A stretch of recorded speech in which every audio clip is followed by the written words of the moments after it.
Mao nga ang balaang kasulatan, mao'y importanteng butang.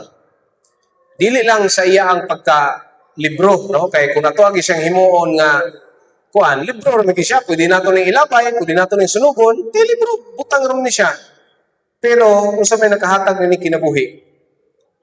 Ang iya ang mensahe. Ang iya ang mensahe kung kana imuan ang ikinabuhi, mao nay importante. Dili ang iya ang mismo ka physical nga Biblia nga makapaayo og sakit. Manam og maayo ning sakit. Wala na, kahit na lang ko ani og Biblia din mo ra akong itamba. Makahatag og maayo sa tuang kinabuhi. Ilabi na sa tuang inner self, no, sa tuang mentality o sa tuang spirituality, usar mo ra siya sa theology. Ang Biblia mao kini ang buhing pulong.